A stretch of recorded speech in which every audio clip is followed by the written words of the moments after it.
दोस्तों, स्वागत है मेरे यूट्यूब चैनल फिश फार्मिंग पर। जब आप मल्टी लेयर फार्मिंग करते हैं, मल्टी लेयर फार्मिंग का मतलब पहले समझिए। तालाब में 3 लेयर होता है, ऊपरी लेयर, बीच का लेयर और नीचे का लेयर। कोई भी मछली पालक सिर्फ एक मछली का पालन करना नहीं चाहते हैं।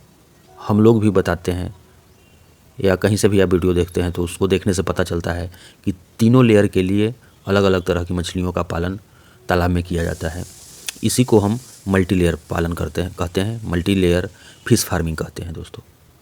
तो उसमें आपको सिलेक्शन करना पड़ता है कि कौन सी लेयर के लिए किस मछली का पालन करना सबसे उत्तम है। बहुत सारे लोग तीनों लेयर पर दो दो तरह की मछलियों को डालते हैं।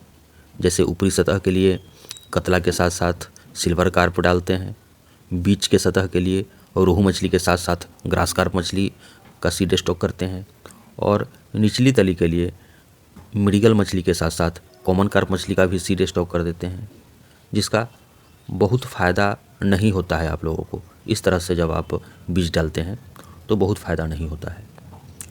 तो आज का जो मेरा टॉपिक है दोस्तों, वह है कि मृगल मछली का पालन ज़्यादा अच्छा है या मृगल के बदले कॉमन कार्प मछली का पालन बहुत ज़्यादा अच्छा है।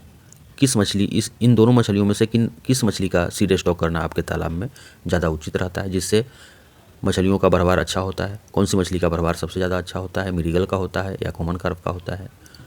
तो इसी के विषय में हम आज इस वीडियो के माध्यम से छोटी सी जानकारी देने का प्रयास कर रहे हैं। पहले हम मृगल के बारे में जान लेते हैं कि यह भी आपके तालाब के सबसे निचली सतह में रहती है, और यह मछली के साथ आपको नुकसान यह है कि इसका ग्रोथ बहुत कम होता है, बहुत धीरे धीरे होता है। 1 वर्ष से भी ऊपर समय लग जाता है 1 केजी के आसपास होने में। और दूसरा नुकसान यह होता है कि यह तालाब में अंडे नहीं देती है और सड़ी गली चीज़ों को यह भी खाती है। इसके भोजन के लिए भी बहुत आपको सोचने की आवश्यकता नहीं है।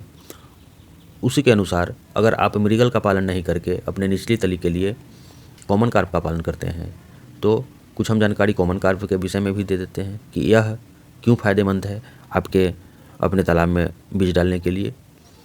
पहला नंबर फ़ायदा आपको होता है कि कॉमन कार्प मछली का जो आप सीड स्टॉक करते हैं, तो कुछ सीड आप स्टॉक करते हैं और नेक्स्ट ईयर से आपके तालाब में यह बच्चा दे देती है। सबसे बड़ा फ़ायदा आपको यही होता है कि अगले साल के लिए जब तक मृगल मछली का ब्रूडर आपके तालाब में रहेगी, यानी वयस्क मछली, बड़ी मछली रहेगी आपके तालाब में, यह आपके तालाब को खाली नहीं होने देगी। और यह भी सड़ी गली चीज़ों को ही खाती है। आपके तालाब में जो भी सड़ी गली चीज़ है उसको खाती है, या जो भी आप फ्लोटिंग फीड इसको देते हैं, जो फैक्ट्री मेड फीड है, मार्केट से ख़रीदा हुआ फीड है, वह भी देते हैं तो बड़े ही आराम से खूब खाती है। पंगास के बाद यह दूसरी ऐसी मछली है जो फ्लोटिंग फीड बहुत अच्छे से बहुत खा जाती है। और अब रह गया बात कि अगर आप इसको अपने तालाब में पालते हैं तो उससे नुकसान क्या है।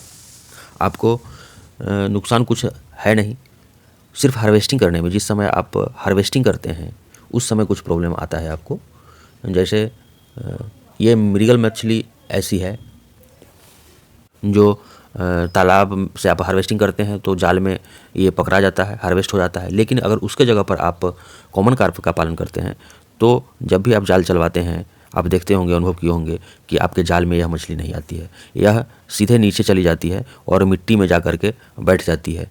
तो हार्वेस्टिंग में कुछ प्रॉब्लम आता है। अगर आपका इच्छा होता है कि हम सारी मछलियों को एक बार में जाल से मरवा लें, हार्वेस्ट करवा लें, तो आपको दिक्कत होता है। उसके लिए, इसके हार्वेस्टिंग के लिए आपको अपने तालाब से सारा पानी निकलवाना पड़ता है, नहीं तो इंतज़ार करना पड़ता है कि तालाब मेरा सूख जाए, उसके बाद हम हार्वेस्टिंग करा पाएंगे। तो दोस्तों, अब विचार आपको करना है दोनों मछली का, मृगल का और कॉमन कार्प का, दोनों के पालने से क्या फ़ायदा है, क्या नुकसान है। दोनों चीज़ हम बता दिए। मृगल मछली का ग्रोथ कम होता है, उसके बनिस्बत कॉमन कार्प अगर पालते हैं तो उसका ग्रोथ अच्छा होता है, जल्दी वह ग्रोथ मिल जाता है। रेट की बात करते हैं तो लगभग सेम ही रहता है दोनों मछली का। ऐसे मृगल का रेट कुछ ज़्यादा रहता है लेकिन ग्रोथ बहुत कम होता है। तो अब विचार आपको करना है, जो ना आपको जिस मछली का आप पालन करना चाहते हैं, आपके एरिया में जिस मछली का पालन और रेट ज़्यादा अच्छा मिलता है, उसका आप अपने तालाब में पालन करें। धन्यवाद।